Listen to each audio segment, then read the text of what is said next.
ਸਤਿ ਸ਼੍ਰੀ ਅਕਾਲ ਜੀ। ਪੰਜਾਬੀ ਮੇਨੀਆ ਦੇਖ ਰਹੇ ਹੋ ਤੁਸੀਂ ਤੇ ਅੱਜ ਸਾਡੇ ਨਾਲ ਮੌਜੂਦ ਨੇ ਗੁਰਸਿਮਰਨ ਕੌਰ ਜੀ, ਜਿਨ੍ਹਾਂ ਦੀ 29 ਦਸੰਬਰ ਨੂੰ ਫਿਲਮ ਰਿਲੀਜ਼ ਹੋ ਰਹੀ ਹੈ ਪ੍ਰਾਊਡ ਟੂ ਬੀ ਅ ਸਿੱਖ 2। ਵਾਹਿਗੁਰੂ ਜੀ ਕਾ ਖਾਲਸਾ ਵਾਹਿਗੁਰੂ ਜੀ ਕੀ ਫਤਿਹ ਜੀ। ਤੇ ਹਾਂਜੀ ਬੋਲੋ ਸੋ ਗੁਰਸਿਮਰਨ ਜੀ, ਤੁਸੀਂ ਆਪਣੀ ਫਿਲਮ ਬਾਰੇ ਸਾਨੂੰ ਕੁਝ ਦੱਸੋ। Sure basically proud to be Sikh ਨਾ ਤੋਂ it's about Sikhi and Sikhi is not it's universal as doctor Sahib ਨੇ ਵੀ ਕਿਹਾ। ਤੋ ਇਹਦੇ 'ਚ ਦੋ ਬੇਸਿਕਲੀ ਮੁੱਦੇ ਨੇ। ਜਿਹੜਾ ਫਸਟ ਤੁਸੀਂ ਕਹਿ ਲਓ ਗੁਰੂ ਗ੍ਰੰਥ ਸਾਹਿਬ ਦੀ ਬੇਅਦਬੀ ਜੋ ਇੰਨੇ ਟਾਈਮ ਤੋਂ ਚੱਲ ਰਹੀ ਹੈ, ਅਤੇ we are not blaming anybody in this film ਕਿ ਕਿਉਂ ਹੋ ਰਹੀ ਹੈ। We don't know the reason, but ਅਸੀਂ ਕੀ ਉਹਦੇ 'ਚ ਕਰ ਸਕਦੇ ਹਾਂ ਜਿਹੜੀ ਅੱਗੇ ਤੋਂ ਨਾ ਹੋਵੇ। That is our main purpose ਕਿ ਜਿਹੜਾ ਯੂਥ ਹੈ ਜਾਂ ਜਿਹੜੇ ਵੱਡੇ ਬਜ਼ੁਰਗ ਵੀ ਨੇ, ਤਾਂ ਸਾਨੂੰ ਸਾਡਾ ਕੀ ਇਟਸ ਆਰ ਡਿਊਟੀ ਕਿ ਅਸੀਂ ਆਪਣੇ ਗੁਰੂ ਮਹਾਰਾਜ ਦੀ ਅਸੀਂ ਪ੍ਰੋਟੈਕਸ਼ਨ ਕਰੀਏ। ਅਤੇ it's about that. And the another thing ਜਿਹੜੀ ਮੂਵੀ 'ਚ ਹੈਗੀ, it's fight between you and your self. ਅਤੇ ਅੱਜ ਕੱਲ੍ਹ ਅਸੀਂ ਬਹੁਤ ਜ਼ਿਆਦਾ ਆਪਣੇ ਆਊਟਰ ਲੁੱਕ 'ਤੇ ਧਿਆਨ ਦੇ ਰਹੇ ਹਾਂ ਕਿ ਅਸੀਂ ਕਿਵੇਂ ਹਾਂ, ਜਾਂ ਸਿੱਖੀਜ਼ਮ ਵਿੱਚ ਵੀ ਤੁਸੀਂ ਕਹਿ ਲਓ ਬਾਣਾ ਤੁਹਾਡਾ ਤੁਸੀਂ ਦੁਮਾਲੇ ਸਜਾਉਂਦੇ ਹੋ ਜਾਂ ਅੰਮ੍ਰਿਤ ਛਕਿਆ ਤਾਂ ਤੁਸੀਂ ਸੰਤ ਹੋ। ਇੱਦਾਂ ਹੈਗਾ ਨਹੀਂ। ਬਟ ਅਤੇ ਵੀ ਨੀਡ ਟੂ ਥਿੰਕ ਜਿਹੜਾ ਮਨ ਹੈ ਸਾਡਾ, where is it going, because it starts from there। ਤੁਸੀਂ ਬਾਹਰੋਂ ਜੋ ਕਰ ਰਹੇ ਹੋ ਉਹ ਦੁਨੀਆ ਵਾਸਤੇ ਕਰ ਰਹੇ ਹੋ, ਬਟ ਜਿਹੜਾ ਮਨ ਹੈ ਉਹ ਮਹਾਰਾਜ ਤੇ ਉਹੀ ਦੇਖਦੇ ਨਾ। ਉਹ ਹੀ ਡਜ਼ਨਟ ਕੇਅਰ ਅਬਾਊਟ ਤੁਸੀਂ ਕਿੱਦਾਂ ਦੇ ਲੱਗ ਰਹੇ ਹੋ। He doesn't care about the outlook. As ਉਹਨਾਂ ਦੀ ਬਾਣੀ ਵੀ ਹੈ, ਰਹਿਤ ਪਿਆਰੀ ਮੁਝਕੋ ਸਿੱਖ ਪਿਆਰਾ ਨਹੀਂ। ਸੋ ਵਿਚ ਮੀਨਸ ਕਿ ਮੈਨੂੰ ਤੁਹਾਡੇ ਨਾਲ ਮਤਲਬ ਨਹੀਂ ਹੈ, but what you are doing, what good deeds you are doing, ਜਾਂ ਤੁਸੀਂ ਆਪਣੀ ਲਾਈਫ ਕਿਵੇਂ ਜੀ ਰਹੇ ਹੋ, ਉਹਦੇ ਨਾਲ ਮੈਨੂੰ ਮਤਲਬ ਹੈ। And also there is another ਤੁਕ, ਮਨ ਜੀਤਾ ਹੈ Jagjit. So when you win your mind, like when you have control over your mind, you have control over everything। so that is also a part of the film ਕਿ ਆਪਣੇ ਮਨ ਨੂੰ ਤੁਸੀਂ ਕਿੱਦਾਂ, ਜਿਹੜੀ ਅੱਜ ਕੱਲ੍ਹ ਡਿਸਟਰੈਕਸ਼ਨਸ ਨੇ ਬਹੁਤ ਜ਼ਿਆਦਾ, ਬਿਕਾਜ਼ ਇਟਸ ਕਲਯੁਗ। ਤੁਸੀਂ ਇਹ ਤਾਂ ਨਹੀਂ ਹੋ ਸਕਦਾ ਤੁਸੀਂ ਪਹਾੜਾਂ 'ਤੇ ਜਾ ਕੇ ਬਹਿ ਜਾਓ ਅਤੇ ਡਿਫਰੈਂਸ਼ੀਏਟ ਫਰੋਮ ਐਵਰੀਬਡੀ ਐਲਸ। ਤੁਸੀਂ ਰਹਿਣਾ ਵੀ ਹੈ ਇਸ ਦੁਨੀਆ ਵਿੱਚ, ਅਤੇ ਰਹਿੰਦੇ how can you make your self look outstanding. And because you are different, so you should feel different and you should not get mixed up। ਜਿਹੜੇ ਅੱਜ ਕੱਲ੍ਹ ਜੋ ਵੀ ਹੋ ਰਿਹਾ ਉਹਦੇ ਤੁਸੀਂ ਮਿਕਸ ਅਪ ਨਹੀਂ ਹੋਣਾ। ਤੁਹਾਡੀ ਆਪਣੀ ਇੱਕ ਪਹਿਚਾਣ ਹੋਣੀ ਚਾਹੀਦੀ ਹੈ। So how to maintain that. So it is all about this the film. ਹਾਂਜੀ। ਅਤੇ ਤੁਹਾਡਾ ਫਿਲਮ ਵਿੱਚ ਕੈਰੈਕਟਰ ਕਿੱਦਾਂ ਦਾ, ਸਾਨੂੰ ਉਹਦੇ ਬਾਰੇ ਦੱਸੋ। ਬੇਸਿਕਲੀ ਅਸੀਂ ਮੂਵੀ ਵਿੱਚ ਦੋ ਪਾਰਟਸ ਹੈਗੇ। ਇੱਕ ਤਾਂ ਹੈਗਾ when we are married, I am like married to Gurlal Singh ਜਿਹੜੇ ਮੂਵੀ ਦੇ ਲੀਡ ਨੇ, ਅਤੇ ਉਹਦੀ ਮੈਂ ਵਾਈਫ ਹਾਂ। ਉਸ ਤੋਂ ਪਹਿਲੇ we are all college students, ਅਤੇ ਜਿਹੜੇ ਸਾਡੇ ਪ੍ਰੋਫੈਸਰ ਨੇ ਅਸੀਂ ਉਹਨਾਂ ਨਾਲ ਇੰਟਰੈਕਟ ਕਰਦੇ ਤੁਹਾਨੂੰ ਮੂਵੀ 'ਚ ਦੱਸਾਂਗੇ about Sikhi. And my character is more I don't no, like ਮੈਂ ਜਿਹੜਾ ਦੇਖ ਰਹੀ ਹਾਂ ਵੀ ਮੇਰੇ ਨੇੜੇ ਤੇੜੇ ਨੇ ਜੋ ਵੀ, ਹਾਊ ਆਰ ਦੇ ਪਲੇਇੰਗ ਸਿੱਖੀ।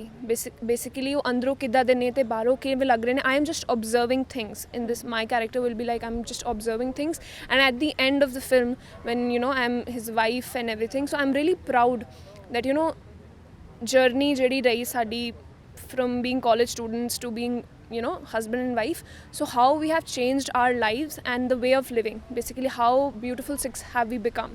so that is my role in this। ਹਾਂਜੀ। ਅਤੇ ਕੀ ਕਹਿੰਦੇ ਆ, ਜਦੋਂ ਤੁਹਾਨੂੰ ਫਿਲਮ ਵਿੱਚ ਰੋਲ ਮਿਲਿਆ ਅਤੇ ਤੁਹਾਡੇ ਫਿਲਮ ਮਨ ਵਿੱਚ ਕੀ ਥੋਟਸ ਆਏ, ਉਹ ਸਾਡੇ ਦਰਸ਼ਕਾਂ ਨਾਲ ਸਾਂਝਾ ਕਰੋ। ਹਾਂਜੀ। ਸੋ ਬੇਸਿਕਲੀ ਜਿਹੜੇ ਮੂਵੀ ਦੇ ਡਾਇਰੈਕਟਰ ਨੇ ਸੰਦੀਪ ਸਿੰਘ ਜੀ ਨੇ, ਉਹਨਾਂ ਨਾਲ I was already shooting a film princess of God, probably ਤੁਹਾਨੂੰ ਨੈਕਸਟ ਈਅਰ ਦਿਖੇਗੀ। ਉਹਦੇ ਵਿੱਚ I am playing the lead.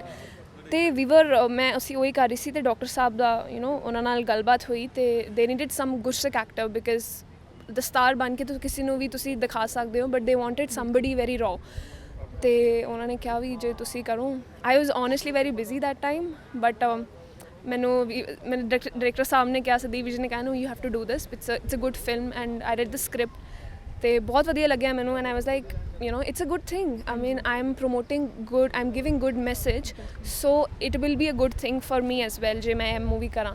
ਅਤੇ I was very happy. And then we shooted in Ganga Nagar for around 10 to 12 days, ਅਤੇ ਫਿਰ ਲੁਧਿਆਣਾ ਵੀ ਸ਼ੂਟਿੰਗ ਹੋਈ। So overall it was a very good experience, and I was really happy with what I did. ਅਤੇ ਤੁਹਾਡਾ ਫਿਲਮਾਂ ਵਿੱਚ ਆਉਣ ਦਾ ਸਬੱਬ ਕਿੱਦਾਂ ਬਣਿਆ? ਐਕਚੁਅਲੀ ਜਿਹੜੇ ਡਾਇਰੈਕਟਰ ਸਾਹਿਬ ਨੇ ਸੰਦੀਪ ਸਿੰਘ ਜੀ, ਜਿਵੇਂ ਮੈਂ ਤੁਹਾਨੂੰ ਕਿਹਾ ਅਸੀਂ ਉਹਨਾਂ ਨਾਲ ਇੱਕ ਮੂਵੀ ਸ਼ੂਟ ਆਲਰੇਡੀ ਕਰ ਚੁੱਕੇ ਹਾਂ, ਪ੍ਰਿੰਸੈਸ ਆਫ ਗੋਡ। ਅਤੇ ਉਹ ਮੈਨੂੰ ਜਾਣਦੇ ਨੇ ਬਹੁਤ ਟਾਈਮ ਤੋਂ, ਅਤੇ ਵੀ ਅਸੀਂ ਇੱਕ ਸਪਿਰਿਚੁਅਲ ਕੈਂਪ ਹੈਗਾ, ਅਸੀਂ ਉੱਥੇ ਮਿਲੇ ਸੀਗੇ, ਉੱਥੇ ਗਏ ਸੀ, ਤਾਂ ਉਹਨਾਂ ਨੇ ਮੈਨੂੰ ਉੱਥੇ ਪੁੱਛਿਆ ਸੀ ਮੂਵੀ ਬਾਰੇ। But at the time I was in college, ਮੇਰੇ ਐਗਜ਼ਾਮ ਸੀਗੇ, ਅਤੇ ਮੈਂ ਉਹਨਾਂ ਨੂੰ ਕਿਹਾ ਸੀ ਨਹੀਂ ਮੈਂ ਆਈ ਵੋਂਟ ਬੀ ਅਵੇਲੇਬਲ। ਅਤੇ ਬਾਅਦ 'ਚ ਗੱਲ ਹੋਈ, ਅਤੇ ਉਹਨਾਂ ਨੇ ਜਸਟ ਮੈਨੂੰ ਕਿਹਾ ਵੀ ਤੁਸੀਂ ਮੈਨੂੰ ਇੱਕ ਕਲਿੱਪ ਭੇਜ ਦੇ ਤੋ ਆਪਣੀ, and then will see.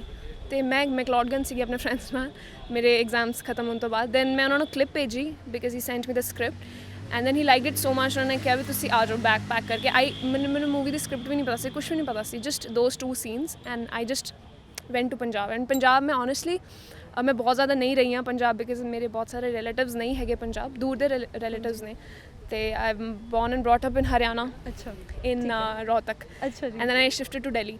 Okay. Punjab I've never seen but that 1 month I was in Punjab. It's so beautiful. ਤੇ ਅਸੀਂ ਉੱਥੇ ਹੀ ਸ਼ੂਟ ਕੀਤਾ ਤੇ I hope you know ਮੈਨੂੰ ਲੱਗਦਾ ਕਿ ਇੱਦਾਂ ਦਾ ਕੁਝ ਮੀਡੀਆ ਹੋਣਾ ਚਾਹੀਦਾ ਹੈ because glamorous I don't want to go there.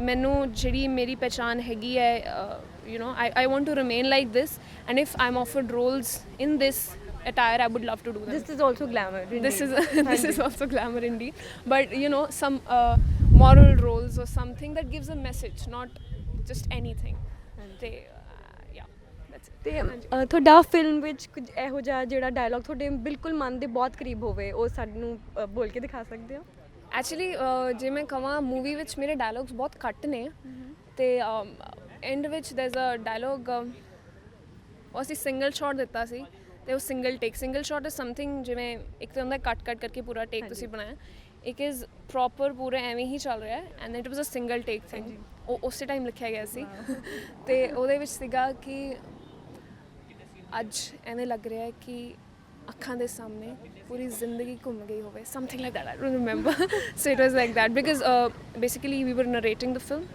ਤੇ ਉਹ after that it's an end shot of the film ਤੇ ਦੈਟ ਵਾਜ਼ ਸਮਥਿੰਗ ਮੈਨੂੰ ਬੋਲਣ 'ਚ ਬਹੁਤ ਵਧੀਆ ਲੱਗਦਾ ਸੀ ਤੇ ਬਾਕੀ ਮੈਂ ਰੋਈ ਹਾਂ ਫਿਲਮ ਵਿੱਚ that is my best part I like to cry so sorry ਅੱਛਾ ਤੇ ਤੁਹਾਡਾ ਫਿਲਮ ਵਿੱਚ ਸਭ ਤੋਂ ਫੇਵਰਿਟ ਗਾਣਾ ਕਿਹੜਾ ਹੈ I would say ਜਿਹੜਾ ਗੁਰੂ Gobind Singh that is my favorite and we have shabads of course but that we don't count in Ghana. Shabads are all favorites wo sare I like them ਮੈਨੂੰ ਸਾਰੇ ਪਸੰਦ ਨੇ but if we talk about the film you know the ਜਿਵੇਂ ਤੁਸੀਂ ਕਹਿ ਲਓ direction of the song so Guru Gobind Singh ji the song I like it very much because ਉਹ ਜਦੋਂ horse and everything it's looking very pretty and we shot it in Paonta Sahib ਅੱਛਾ ਜੀ so it's a very very beautiful location ਤੇ ਮੈਨੂੰ ਉਹ ਬਹੁਤ ਵਧੀਆ ਲੱਗਿਆ ਤੁਸੀਂ ਕੀਰਤਨ ਵੀ ਕਰਦੇ ਹੋ ਹਾਂਜੀ like I was in 5th when I started doing kirtan ਮੇਰੇ ਪੇਰੈਂਟਸ ਨੇ ਮੈਨੂੰ ਜਿਵੇਂ ਪਾ ਦਿੰਦੇ ਨਾ ਸਮਰ ਵੇਕੇਸ਼ਨ ਵਿੱਚ ਉੱਥੇ ਤਾਂ ਉਦੋਂ ਮੈਂ ਸਿੱਖਿਆ ਨਹੀਂ ਕਦੇ ਮੈਨੂੰ ਮਤਲਬ ਮੈਨੂੰ ਮੌਕਾ ਨਹੀਂ ਮੈਂ ਕਹਿ ਸਕਦੀ ਮੈਨੂੰ ਮੌਕੇ ਬਹੁਤ ਮਿਲੇ ਬਟ ਆਈ ਐਮ ਵੈਰੀ ਨਾਲਾਇਕ ਇਨ ਦਿਸ ਬਿਕਾਜ਼ ਮੈਂ ਰਿਆਜ਼ ਨਹੀਂ ਕਰਦੀ ਰਿਆਜ਼ is very important if you sing but ਮੈਂ ਇਹ ਕਹਿ ਸਕਦੀ ਹਾਂ ਕਿ ਕੀਰਤਨ ਜਿੰਨਾ ਵੀ ਮੈਂ ਕਰਦੀ ਹਾਂ ਇਟਸ ਆਲ ਬਿਕਾਜ਼ ਆਫ ਮਹਾਰਾਜ ਕਿਰਪਾ because I don't know anything about kirtan or ragas or anything about singing it's all ਮਹਾਰਾਜ so I been doing kirtan I do in Delhi in Bangla Sahib and ਸਮਾਗਮਸ ਐਵਰੀਵੇਅਰ ਸੋ ਜਿਹੜਾ ਫਿਲਮ ਦਾ ਤੁਹਾਡਾ ਫੇਵਰਿਟ ਗਾਣਾ ਹੈ ਉਹ ਸਾਨੂੰ 2 ਲਾਈਨਾਂ ਗਾ ਕੇ ਸੁਣਾਓ I cannot sing that. I can probably sing a shabad, but not a Gana. I mean, ਸਾਨੂੰ 2 ਲਾਈਨਾਂ ਗਾ ਕੇ ਸੁਣਾ ਦਿਓ I'm thinking, what is the shabad about? ਮੈਨੂੰ ਯਾਦ ਨਹੀਂ ਆ ਰਿਹਾ ਕੋਈ ਗੱਲ ਨਹੀਂ ਸੋ ਤੁਸੀਂ ਸਾਡੇ ਪੰਜਾਬੀ ਮੀਡੀਆ ਦੇਖ ਰਹੇ ਦਰਸ਼ਕਾਂ ਨੂੰ ਕੀ ਕਹਿਣਾ ਚਾਹੋਗੇ ਅੰਤ ਵਿੱਚ ਸੀ ਸ਼ੀ ਇਜ਼ ਵੈਰੀ ਸਵੀਟ ਮੈਨੂੰ ਜਿਹੜੇ ਤੁਹਾਡੇ ਜਰਨਲਿਸਟ ਤੁਹਾਡੇ ਹੋਸਟ ਬਹੁਤ ਸਵੀਟ ਨੇ ਤੇ ਤੁਸੀਂ ਇਹਨਾਂ ਦਾ ਚੈਨਲ ਤੁਸੀਂ ਦੇਖੋ ਐਂਡ ਪਲੀਜ਼ ਸਬਸਕ੍ਰਾਈਬ ਕਰੋ ਤੁਸੀਂ YouTube ਤੇ ਹੈਗੇ ਹੋ ਆਈ ਆਲਸੋ ਸੀ ਦੈਟ ਤੇ ਇੰਸਟਾਗ੍ਰਾਮ ਤੇ ਇੰਸਟਾਗ੍ਰਾਮ ਤੇ ਵੀ ਹੈਗੇ ਨੇ ਤੇ ਤੁਸੀਂ ਸਾਰੇ ਵੇਖੋ ਮੂਵੀ ਵੇਖਣ ਜਾਇਓ 29 ਦਸੰਬਰ ਨੂੰ ਰਿਲੀਜ਼ ਹੋ ਰਹੀ ਹੈ in all over Punjab and in Delhi ਤੇ ਮੈਂ ਦਿੱਲੀ ਦੀ ਹਾਂ ਮੈਂ ਦਿੱਲੀ 'ਚ ਵੇਖ ਲਾਂਗੀ ਤੇ ਤੁਸੀਂ ਜਿਹੜੇ ਪੰਜਾਬ ਦੇ ਹੋ ਪਲੀਜ਼ ਜਾਓ ਤੇ ਆਪਣੇ ਫਰੈਂਡਸ ਨੂੰ ਲੈ ਕੇ ਜਾਓ ਆਪਣੀ ਫੈਮਿਲੀ ਨੂੰ ਲੈ ਕੇ ਜਾਓ ਤੁਸੀਂ ਵੀ ਜਾਇਓ ਜ਼ਰੂਰ ਠੀਕ ਹੈ ਜੀ ਤੁਹਾਨੂੰ ਸਾਡੀ ਪੂਰੀ ਟੀਮ ਵੱਲੋਂ ਦਿਲੋਂ ਕੰਗ੍ਰੈਚੁਲੇਸ਼ਨਸ ਤੇ ਆਲ ਦ ਬੈਸਟ ਤੇ ਤੁਸੀਂ ਇੱਦਾਂ ਹੀ ਤਰੱਕੀ ਕਰੋ ਤੁਹਾਡੀ ਫਿਲਮ ਬਹੁਤ ਹਿੱਟ ਹੋਵੇ so this was Yasman Kaur from Punjabi Mania signing of